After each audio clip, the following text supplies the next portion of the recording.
Shut up, everyone. Come in. We're talking about MSNBC, about this is one of the few topics I actually know something about. YouTube is saying it will stop removing content that falsely claims the 2020 presidential election was stolen. Guilty, had my channel struck, and I don't know that I was giving anyone misinformation. I was giving you guys my opinion all along. The move reverses a policy put in place more than 2 years ago amid a wave of misinformation. Almost all of my audience believes it more than I do. Okay, I actually fear that Biden legitimately won because America's heart is so corrupt and terrible.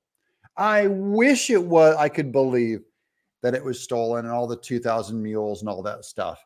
I just remain open to it. My big argument was all along, my argument was that you people should be able to publicly say it, that there was not harm or damage done in saying we have questions about election results, and that it was part of a huge, long American tradition to do the same. So I protect your right.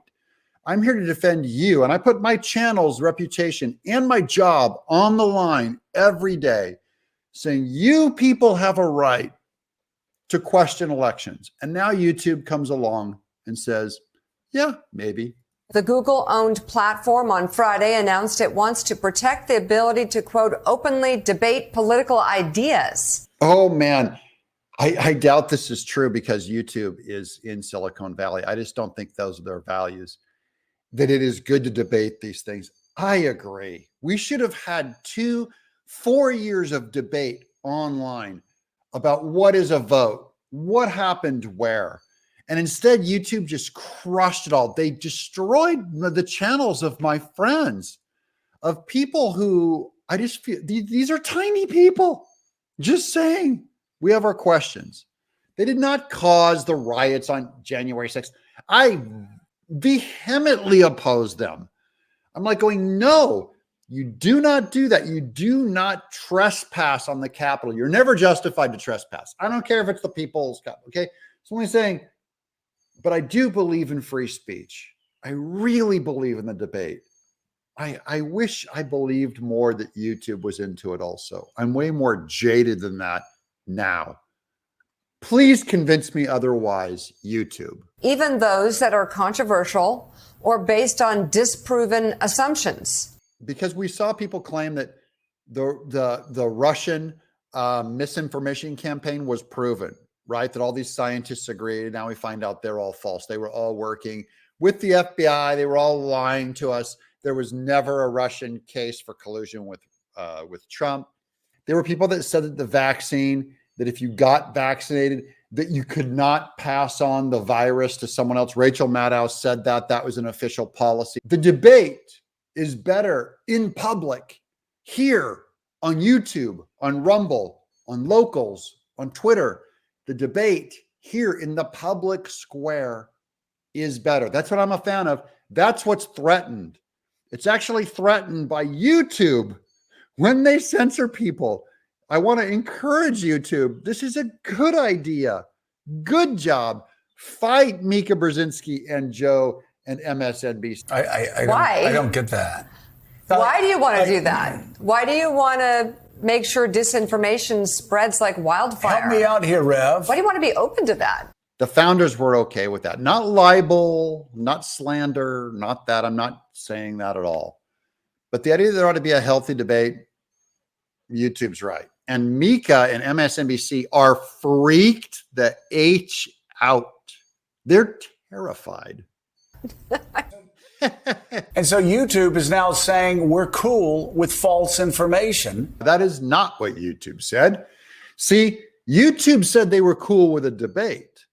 And Joe Scarborough comes out and slanders them in a lie. I just want the liberals at YouTube, come over here and sit by your pal, Doug. I'm the farthest right-wing, pinned to the right guy, and you need to be my partner and sit here in the chair with me. Because Joe is saying that because you're okay with debate, that you're actually pro-lie. Is that true? People who are pro-debate are actually pro-lie? Why these big tech companies think that they just Well, they don't think that they don't have to live by the rules that everybody else lives by. They don't have to live by the rules that everybody else has to live by. I'll tell you why they don't. They, in fact, do not have to live by the rules everyone else has to live by. They're rich. That area in the Bay Area there, Silicon Valley, they have the same. They have the same as most countries' GDP.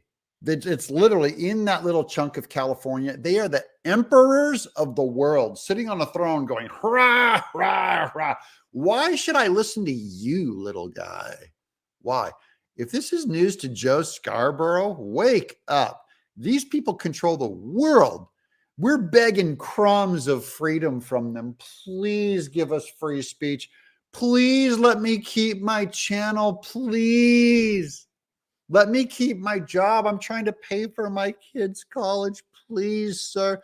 Can I have more?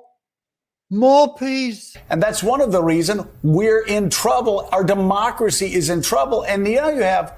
It's never in trouble if you're talking.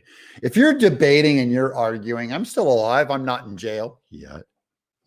Any day now, guys. Any day. Again, 2 years later, you've got YouTube saying, you know what? We're fine with the conspiracy theories that almost took down American democracy. We're fine with the conspiracy theories that led to riots on January the 6th. We're fine with the conspiracy theories that, again, almost destroyed our election because it overturned a fair and free democratic election. The far greater danger, which YouTube should look in the mirror, and I think they're doing it. I think they're looking in the mirror and going, you know what the bigger danger is?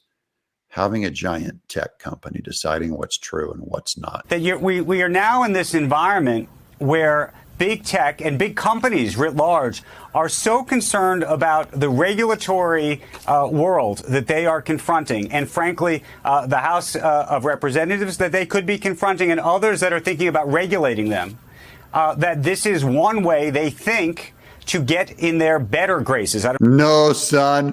See, this is what's funny. This guy's at CNBC, an economist. I'm a barely literate comic book artist, and I'm smarter than him about finance. I hate to say it, guys. I want to be humble, but I can't help it when I'm right. Dude, you're afraid that the Republicans are going to get in charge and start doing so. That's his claim. That's so jaded. Put more makeup on. But this is as much a political calculation as it is an economic one. The economic one being if there is greater regulation against them, that they're going to have a harder time down the line. No, Fruity. That's not what it is. Here's the economic part, okay? It has nothing to do with the Republicans. Trust me, the Republicans wouldn't fight for free speech if their life depended on it. They don't care. What's really happening is Team Ron DeSantis and Team Trump. They have millions of dollars to spend on ads. It makes the most sense always to spend it on YouTube. And they want to spend it on this channel. They're going, hey, YouTube, we would like to buy ad space on all of these conservative channels so we can fight for the conservative vote between Trump and DeSantis. And YouTube goes, oh, crap. We've spent 2 years destroying every right-wing channel that agreed with Trump on election integrity. That is purely what happened. YouTube goes, we can't take their money.